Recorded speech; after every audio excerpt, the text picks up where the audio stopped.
welcome, and it's a wonderful show. How many people have not seen this show before? Well, unfortunately, things are kind of moved around a bit, but Paula is going to be, doing a little walkabout after, so you'll be able to see the pieces a little better. It's an honor to introduce Paula. Paula's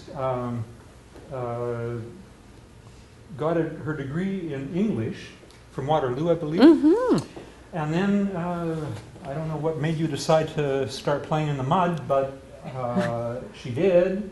And she went through the SciAst ceramic program and started doing production pottery.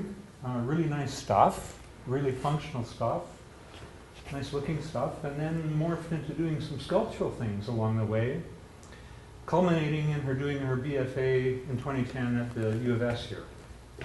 And this exhibition, I think, reflects all of those pursuits. I'm not going to say much about the exhibition, except that it's a pretty good one. One of my class members is here. I brought my class here one night, and they were just enthralled and just agog at the work. Paula is also very active in very many clubs and things like the Potters Guild and the Saskatchewan Craft Council. She's served on the board of the Craft Council, active in quite a few other organizations as well. Anyways, without any further ado, I'm going to introduce Paula Cooley and let her describe her processes. Great, thank you, Les. Well, it's great to see so many people out. There's always a concern like nobody's going to come to my artist talk or there'll be 2 people, so it's nice to see all these people. What I'd like to do tonight is spend about 10 minutes kind of where I started from and how I got to here, and then I'd like to do a walkabout and talk about the pieces, and I'm hoping it'll be a bit more of a dialogue, that people will feel comfortable asking questions, and as we're visiting the pieces, if there's certain things you're curious about, please feel free to ask at that point in time. Les gave a little bit of an overview. I started clay in about 1990. That was a year after my husband and I and our young daughter moved to Saskatoon, and I was looking for a night out, one night a week, that wasn't related either to work or to the kids, or the kid at that point in time. So I took a class with the Saskatoon Potters Guild, and that's when I first got my hands in clay. I wish I could say I was a real natural, but I was not. I probably spent my first 10-week class just learning how to center, and then the next 10-week class trying to get something bigger than 2 inches. So I was not a natural, but there was something about clay. There was something about the immediacy of the hands-on, the hand of the maker was reflected in the work. So I was hooked. I did classes with the Potters Guild for about 4 years. So I decided to go to SciAst in Prince Albert, do it part-time. So I drove to PA for 4 years and did my ceramics diploma there. And when I started the program at SciAst, I was quite interested in functional work. I was interested in the vessel form, and this is just some of my early student work as well. So I really focused on functional work, the vessel form, and then at the end of my time at SciAst, I did an advanced hand building competency and was introduced to the asymmetrical. So I'd spent 4 years trying to get everything round, and then at the very end started hand building and discovered how much I liked asymmetry. This is some of my student work, and it's starting to become more sculptural. though, you know, looking at this piece, which is probably, I think, 1999, I can see my antlers, like the sharp pointy things are already starting to emerge in my student work. Next one. Yeah, another piece from my time at SciEst. So I did my diploma at SciEst, and at the end of that thought, oh, there's still a lot that I don't know, and I still believe that today there's still a lot that I don't know. But I decided to do my BFA at University of Saskatchewan. So I started my BFA. I did it part-time as well. It took me 10 years to do my BFA. I was juggling, at this point, 3 kids and trying to get a really active studio practice up and running as a functional potter. Oh, this is another student piece as well, sorry. Next one then. So while doing my BFA, I was working on getting a studio practice together, and that's something that I still do to this day. I still have a functional line, a domestic wear line of clay, because the reality is that's what pays the bills. Mugs and plates and bowls and such. Buy my clay and pay for my electricity and my firings, and allow me the opportunity to do some sculptural work as well. So next one, Malia. Just some more of the functional work, and the next one as well.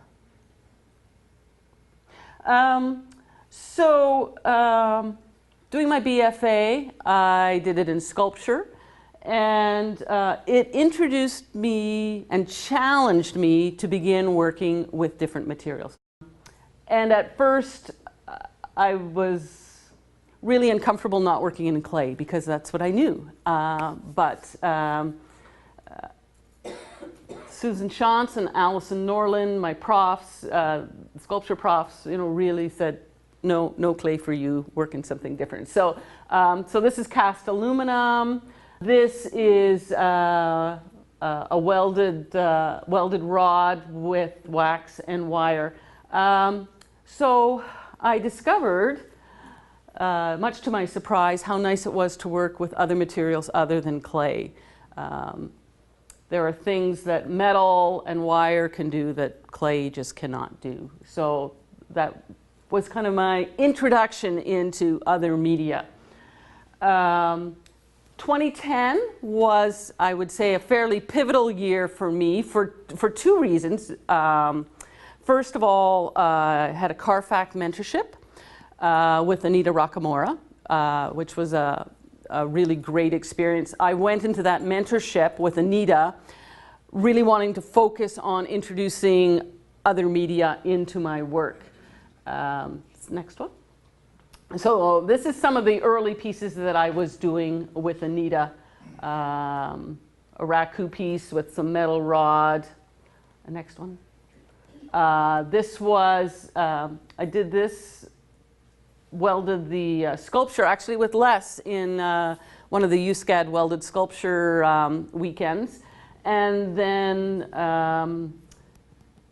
took the porcelain thorns and inserted it. So this was my kind of first attempts at mixing media. And then this piece was in dimensions, I believe, 2011. It's called U2. U2 can be a 12-point buck, where I had taken antler and made extensions onto the antler. So this was the antler piece is an outgrowth, I think, of the work that I was doing with Anita. The other thing that happened in 2010 was my BFA exhibition. And I was really fortunate to have Susan Shantz and Alison Norland as my supervisors for that. And they really encouraged me not to use clay at all. So I decided to take advantage of that and a large exhibition space and take those pod-like forms that I enjoy making and go big with them and actually fill the exhibition space. So this exhibition was called Specimen, and I had these large pods that kind of crawled around the gallery space. What was really interesting for me with this is that I was working with an armature of wood and wire and then covering it with newspaper and then masking tape, and then on top of that I was putting a skin of packaging tape on the piece. So this is a little bit of the close-up. And I found it was really quite liberating to work with something that I didn't have to worry about how it was going to dry, whether I could fit it in the kiln, whether it was going to blow up in the kiln, how I was going to glaze it. And so I could work quite big and assemble these pieces together as well. This is the packaging tape, and I discovered a heat gun does really marvelous things to packaging tape. So the skin was, they were covered with packaging tape and then melted with the heat gun. The trick was not to set the newspaper on fire when you were doing it. But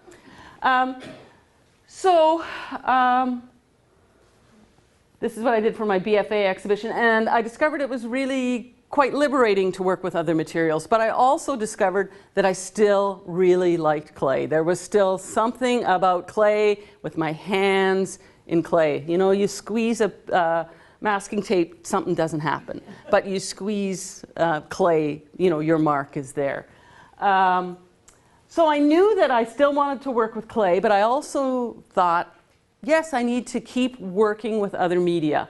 And how am I going to do this? And for me, in order to get something to happen, I have to set myself a deadline. Or if I don't, things just don't happen. So I thought, okay, I will apply for an exhibition at the Saskatchewan Craft Council and propose a mixed media exhibition. So that's what I did.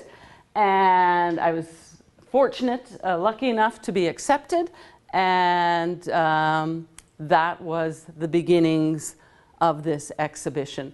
When I put my proposal in, I had said that each piece would be a ceramic sculpture, but would have a non-ceramic component in each of them. And when I proposed it, you know, I thought, yeah, this is really great. And then about 8 months ago, as I'm doing it, I'm beginning to wonder why in the world I ever decided to do that. But it all came together. But there was a fairly steep learning curve over the last year of trying to incorporate other media. This is the last one, and then you can turn it off. In terms of my process, I'm really guided by the question about what if. What if I do this? What if I take something away? What if I add something to it? I tend to work quite intuitively, so I will start off with a piece and think, oh, I wonder what if I added some glass to it? What would happen next? And so then that informs the next step. And then the next step, of course, has some difficulties and some challenges and some things that do and don't work, and that then informs the next piece after that. So I find it quite interesting to see where I start off and where I end up, because sometimes it's in a completely different direction than I thought it would be. And as I go around tonight and talk about some of these pieces, there are several pieces that did not start off in my head the way they ended up with. For this exhibition, it really was a journey of exploration for me. Fairly steep learning curve, learning just the processes of working with metal and with glass. I think the biggest challenge for me putting this exhibition together was the question of transition and integration of materials. So how am I going to add a piece of glass to this ceramic piece in a way that it makes sense, and that it's cohesive, and that it stays together. And so with each piece, that was always the question I was coming up with. Okay, this is what I'd like to add. How am I going to make this make sense? And still, as I look at pieces in the exhibition now, there are still things that I think, oh, you know, maybe what if I tried this as a transition point or things like that. So I'm actually really quite interested to see where this work goes, because Mel Bolen, back in the corner, my esteemed curator, as he talks about in his curatorial statement, it really is kind of the beginnings. It's a bit of a birth. I'm not sure where this work is going to go next. I'm really quite interested to see where it's going to be 5 years from now and where it's going to be 10 years from now. So stay tuned and we'll see what happens. When I started, when I put this proposal in, I had said that I wanted to do ceramic pieces with non-ceramic components, but I didn't specify exactly what materials I was going to use. I didn't say 5 pieces are going to have glass and 5 pieces are going to have pine cones and 5 pieces are going to have yarn or things like that. I really wanted it to be an opportunity to experiment. However, I very quickly realized that there are so many amazing options out there that I could probably spend the whole year experimenting and not have any pieces done for the exhibition, which would not be a really cool thing to have done. So I needed to limit myself and I needed to focus in. And so I ended up focusing predominantly on metal and on glass for several reasons. First of all, I've always been really intrigued with glass and I hadn't done any glass work. And metal, I had done a bit of welding with Les and had found that fairly satisfying. And then there was the practical things that there were introductory classes available. I needed to have some rudimentary skills on how to put glass together, and fortunately Brady was doing a fusing class. So the glass and the metal came out of those practical reasons that they were available to me as well at the time. It was a big challenge for me learning other materials. I've worked in clay for 15 years plus, and after a while you start to think like clay. So it was really hard to begin to think like steel or think like glass because they don't think like clay does.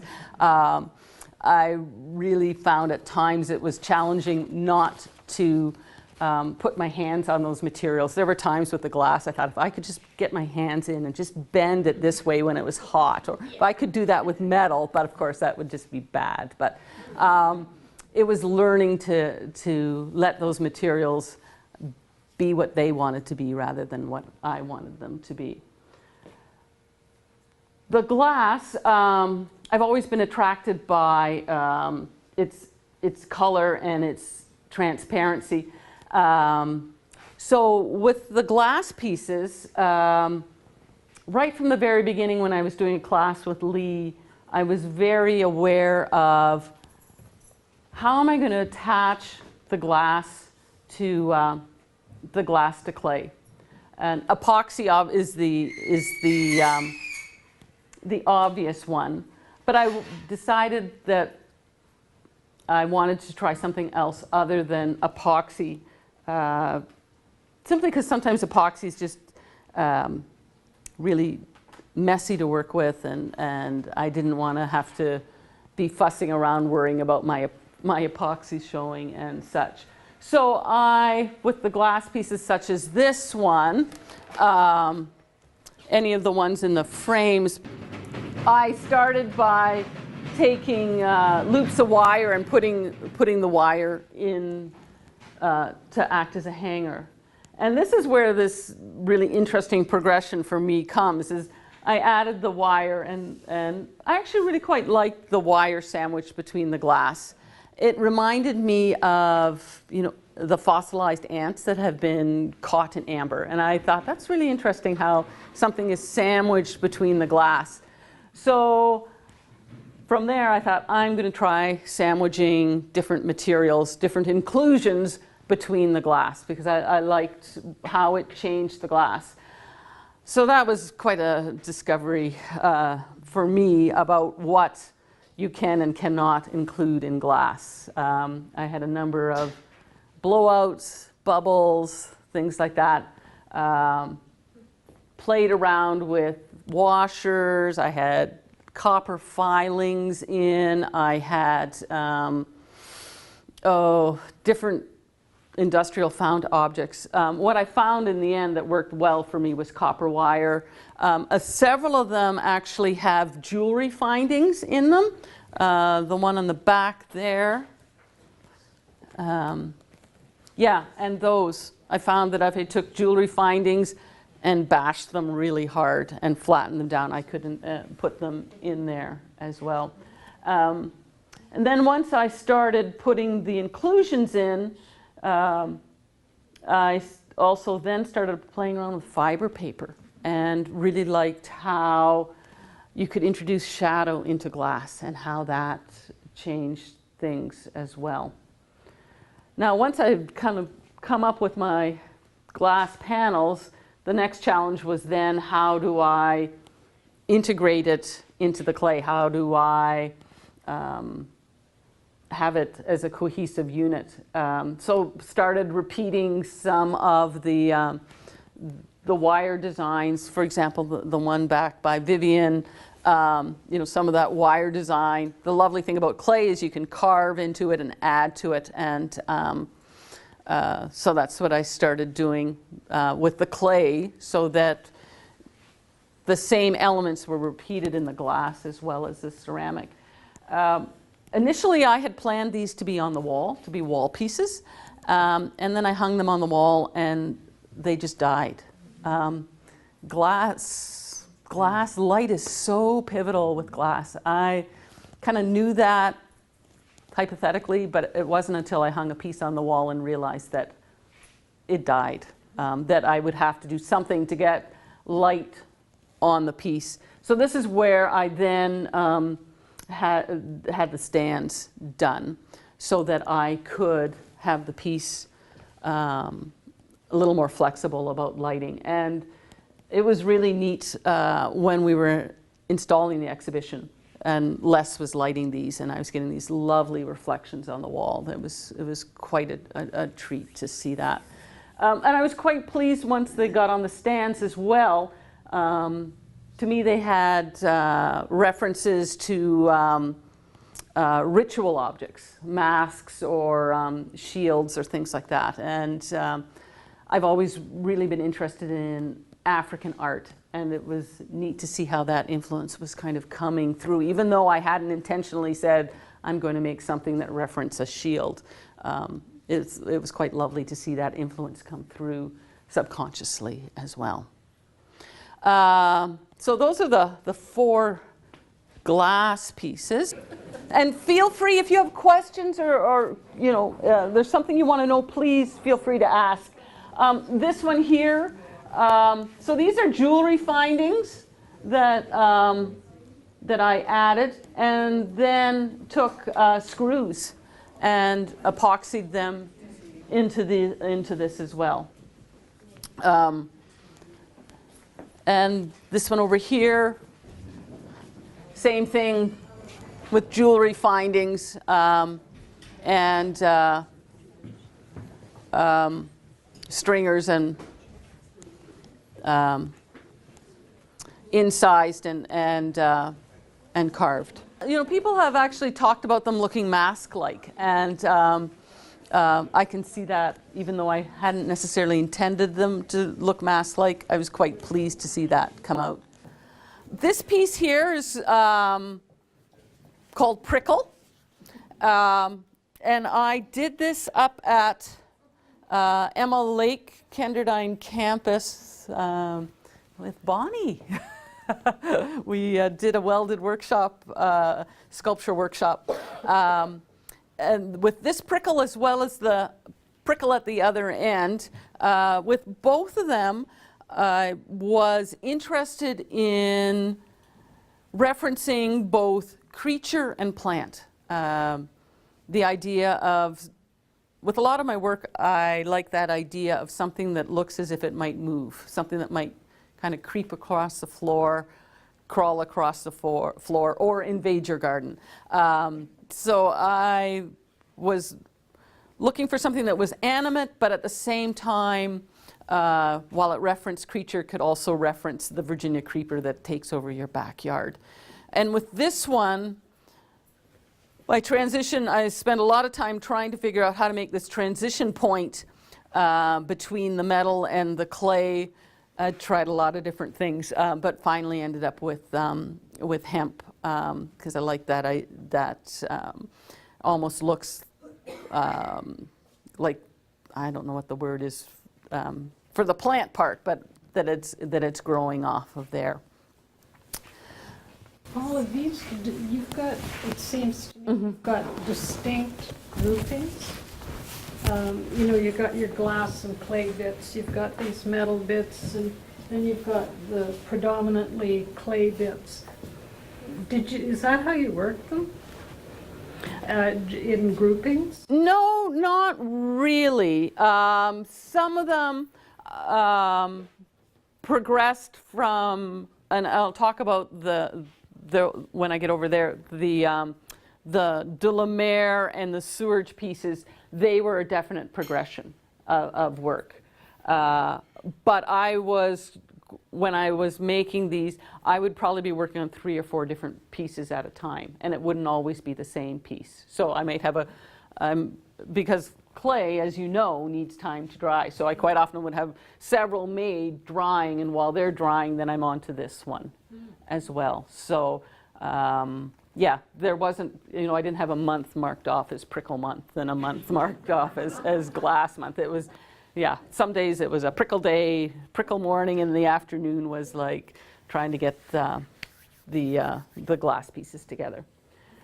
The piece back here is called Seed. I did that when I did Sisters of Fire with Craig Campbell, who's in the corner there. Craig was our very helpful and knowledgeable and patient instructor.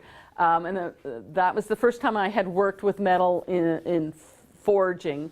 And Seed, for those of you who know my work, I quite often work in pairs. I'm really interested in negative space. So I will take 2 pieces and pair them so I've got some negative space. And with this one, I had made this negative space, and then I thought I want to put a positive form inside that negative space as well. And so with this one, I was thinking about seeds and germination, how you can have a husk, and then hidden within that husk is some little organism that is going to then grow into a plant, a child, whatever. So it's looking at kind of what is hidden and hoping that it will be revealed. This piece is called de la Mer number 2. And it will reference several of the other pieces. I was thinking this form here is a form that I've been working on with the last couple of years. So Dimensions 2013, I have a piece in Dimensions. It's called Ungulato, and it's a very similar shape to this one, except there are no metal bits on it. So I quite like that form, that, again, referencing kind of creature, but referencing movement at the same time. And to me, it also was referencing waves, whether it's the waves of the land or water waves. And so here I've made the specific reference to de la Mer too. And what I'm thinking about, or what I was thinking about as I was making this, was just the amount of pollution that is in our oceans, the industrial pollution that we seem to be dumping more and more into our oceans. And I was wondering, thinking, well, what kind of creature could be morphing out of that detritus that's in our ocean? We have all these amazing creatures that kind of come out of the deep, dark waters of the ocean. And so put in cap screws to reference suction cups almost. This is something that perhaps has morphed or mutated coming off the bottom of the ocean. So that was the first one, and then de la Mer number 3 is over here, and again, still thinking about that idea of creature and morphing. I changed my materials up, different method of firing. That one was a bead glaze. This one was a cone 10 chino glaze. So that was the first one, then this one. And then from there, I went on to the 2 blue ones over here,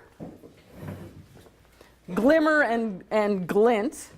And instead of using cap screws here, I went with, this is actually shot for slingshots. So I've loosened up the patterning. You know, that's quite formal. These are looser. And with both of these, I'm still going with this kind of wave action, but I, again, was thinking about how when you look out on the ocean, sometimes you can see things glinting off in the water. You're not too sure what it is.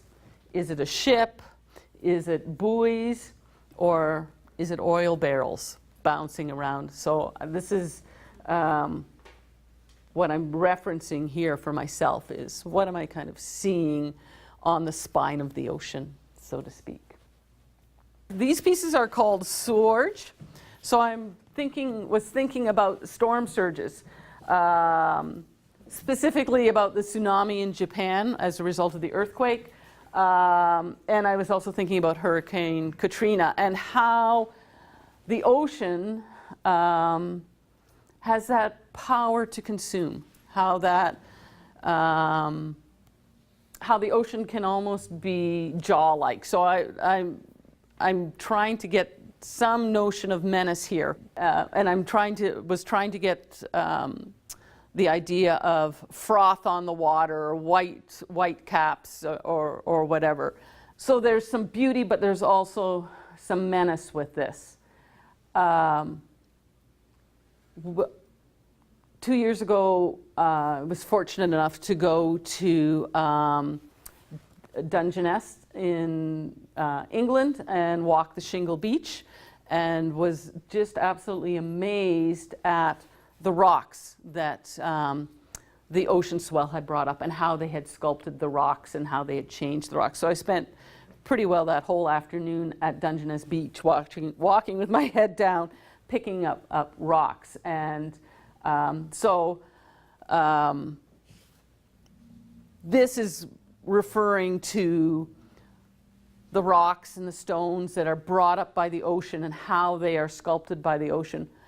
But at the same time, when I've spent time walking along the beaches at Tofino or on Vancouver Island, there's also a fair bit of pollution coming up. So this one here is referencing more, again, the pollution in the ocean and what the sea is bringing forth. So on the one hand, we've got the sea bringing forth the organic, and on the other hand, we have the sea bringing forth the inorganic, the things that don't break down. On the one hand, we've got the sea that consumes, such as a tsunami, but on the other hand, we're consuming the sea as well. So this piece here,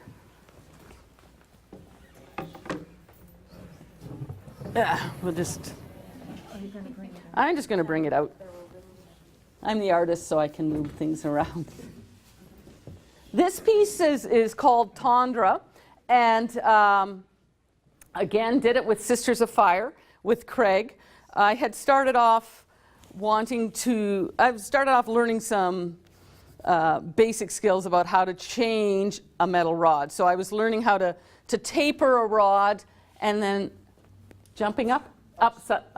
Jumping up is British. Jumping up is British. Upsetting is American. Upsiding the ends. So I had done these series of rods and began assembling it into some sort of sculpture and ended up with the sculpture that looked, again, kind of creature-like, but it had a real sense of menace. And I was busy thinking about, it looks like it's trying to protect something. What might it be trying to protect?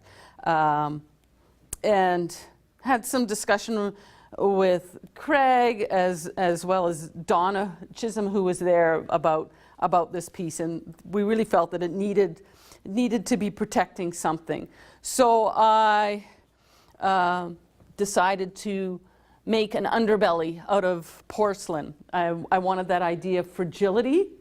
I pit fired it because I wanted it to be a little more flesh-like as opposed to hard metal, and ended up putting several fused glass bits inside.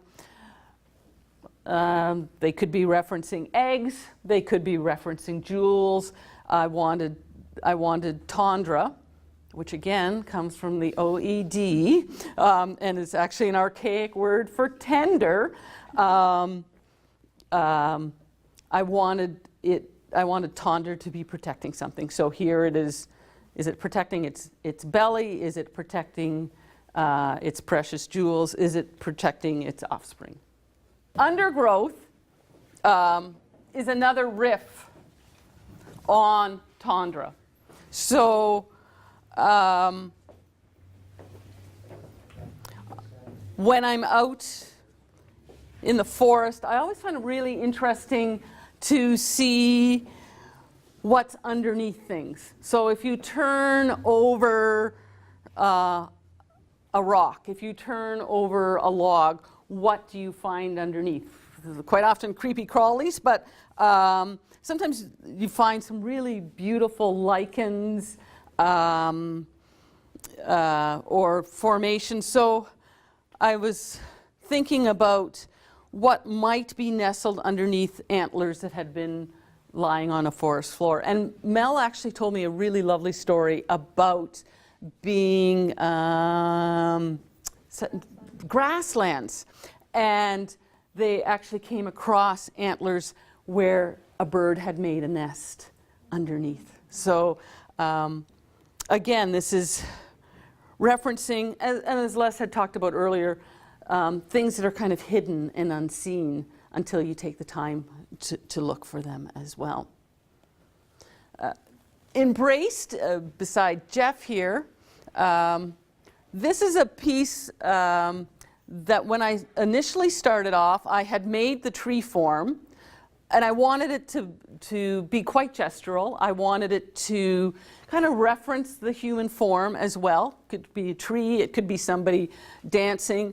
And initially when I was working on this piece, I had made small little glass leaves to hang from the limb. So I was thinking of the idea of fall and autumn and how the last leaf will fall. So anyways, I made 4 or 5 leaves, and I took one and hung it from the limb, and somebody came up to me and said, "Oh, it looks like a fishing lure is caught in your tree." And that's not at all what I wanted. So, and that's the beauty about having fresh eyes on your work. You know, to me, I was thinking, oh, I want a leaf and I know how it's all going to work. And then all you need is somebody to come up and say, it looks like a fishing lure, to realize that, yeah, the piece is not doing what you wanted to do. So I started playing around with a couple of different leaves to suspend. I had a copper leaf, I did a wire leaf, and whenever I suspended it, it looked like an earring. And I thought, that's not working either. So I took wire and started trying to wrap this leaf onto the piece. And as I started wrapping the wire, I thought, I really like what the wire's doing. I'm going to get rid of the leaf altogether. So I got rid of the leaf altogether and started wrapping the form with wire. And so this is what it evolved into. It's references for me, Virginia creeper, that invasive organic growth that's growing around something. But it also, to me, references black lace and lingerie around a figure as well. So I think there's a couple different ways of reading the piece. Back here is nest. I initially made this piece, it's wood-fired porcelain, and I initially made the porcelain and then went through and added the wire as the component. I wanted something that referenced a nest, but again referenced a creature. So whether it's a nest of snakes or whether it's a nest of roots, I quite like that ambiguity of the piece as well. Prickle, we talked a bit about. This one is pit fired. So all the markings that you're seeing on it is a result of smoking and burning combustibles. So each one comes out a little different. The piece here, Lucent, was, and I have to confess, I did not weld this piece. This piece, the metal framing was done for me by Rob Sexhauser of Dragonfly Artistic Metals. I think I would have died if I would have had to try to do this. So I did the designs, and Rob very aptly put this together for me. Lucent was inspired by the jali screens of Indo-Islamic architecture. So those are the perforated wooden screens or the perforated stone screens that you will see in the architecture. It was also inspired by the Japanese shoji, I hope I'm saying that right, shoji screens, which are the rice paper walls. And I was really interested in how the jali screens and the shoji screens act as, thank you, act as a membrane between the public and the private. They allow light through, they allow air through, but at the same time they have some privacy. So I wanted to make something that would serve as that membrane between the public and the private. I wanted something that would have positive and negative spaces again. So for me, the negative spaces are just as important as the positive spaces. And I wanted to have the opportunity to work with porcelain. Porcelain is, when it's thin enough, is as you can see, is translucent, and it's marvelous. But the challenge with making porcelain vessels is that you've got to light them just so. And so a lot of the times, these beautiful porcelain vessels, if they're not lit properly, you don't get the sense of translucency. So I wanted to have a piece that could be lit by daylight, by windows, and that would change throughout the day as the light changed with it. So there's several different porcelain bodies in here. I started working with one porcelain that was quite lovely, but was quite the diva, and had like a 50% loss rate as I was making it. So then went to another porcelain body. So it's got a slightly different coloration to it, but I quite like that almost sense of the grayscale that's happening there. I embossed these all with lace because I think lace is maybe that North American equivalent to a shoji screen. We have lace when I was a child, lace curtains was what would be on the windows. Again, letting the light and the air through, but maintaining some privacy. So these are all embossed with lace, and the lace allows that thickness and thinness of the porcelain to come through so that I can get that patternation in it as well. The trick was to get it thin enough that it would be translucent, but not so thin that it would actually crack as well. But yeah, so that was, I had, yeah, a series of different doilies that, that I rolled in. And I also embossed the sides of them as well. So, you know, there is that lace patterning on the sides as well. So that is kind of a quick walkthrough, well, maybe not so quick, but a walkthrough of my work. Are there questions, things that people are interested in asking about? I'm certainly willing to answer questions. And if you feel that you'd rather just ask them to me privately, you can certainly do that as well. So. Paula, did you ever start out throwing the cylinders? No. No, there's about 600 cylinders there. And I just thought, no, I just don't think I can throw. I'm sure at one point you felt like throwing the cylinders. Yes, I did throw like, yeah. And I also knew that I wanted that lace patterning on the outside of them. And it was, you know, if I had thrown them, then how do I emboss them and have them stay round? So, yeah, right from the beginning, I knew that they were going to be slabbed as well. It was very interesting to go outside and look in the window and see it from the other side. When I had been building it, you know, I was very conscious that this was the front and that was the back. But it was really neat to be able to see it in its entirety